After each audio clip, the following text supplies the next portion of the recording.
ሰይፉ ደወለልኝ።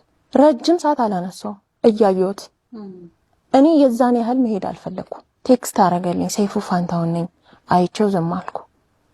ደግሞ ደወለልኝ አላነሳውም። ከዛ በኖርማል ስልክ ተደወለልኝ አላነሳውም። ስልኬን አምጥቼ አሳይሻለሁ። አልፈለኩኝም ያን ያህል እንዲሄድ። የምፈልገው የኔ ህይወት ድራማ አይደለም። ፍርሃቴ ኮንተንት አይደለም።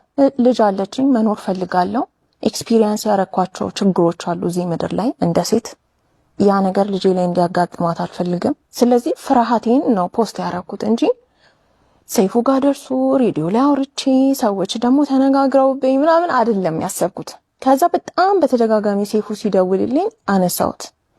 እኔ እንደዚህ ባላወራ ደስ ይለኛል፣ ግን ጉዳዩ ምንድነው እኔ በራሴ መንገድ በቃ ይሄ ሰው እንዳይጎዳኝ ከህይወቴ እንዲወጣ ባለኝ ፕላትፎርም እሱን የማሸሽበት መንገድ ነው ሰርቶልኛል።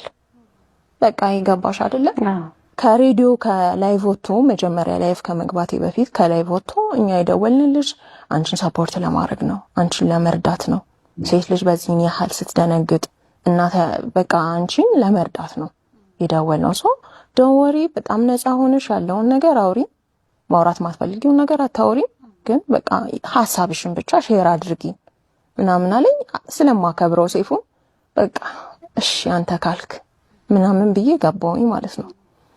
እያወራው የሆነ ሰዓት ትሪገር አረገኝ። የሆነ በቃ እንባዬ መጣ። በቃ ያሳለፍኩት ምናምን ነገር ድቅን አለብኝና መጨረሻ ላይ እኮ ነው የኢንተርቪው መጨረሻ ላይ በቃ ልዘጋው ስልኩን እኔ እኮ ሰይፉ ብዙ ነገር አሳልፌያለሁ እንደዚህ ሆኛለሁ ምናምን ብዬ ማልቀስ ጀመርኩኝ።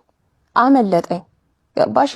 ያ ታመቀ ነገር አለ ቤቴ ውስጥ ማሳልፋቸውን ከባድ ነገሮች ደብቄ ሰው ፊት ጠንካራ መስዬ ቆሜ በራሴ ብቻዬን ከእግዚአብሔር ጋር ፋይት አድርጌ ልጄን ለማሳደግ እየሞከርኩኝ ያለኝን ለሰው እያካፈልኩኝ ቤቴ ማላቃቸውን ሰዎች እያመጣውኝ አይዟችሁ ያልኩኝ ሴቶችን ኢንቦክስ ላይ በነፃ ፕሮሞሽን ምሰራላቸው ብዙ ሰዎች አሉ።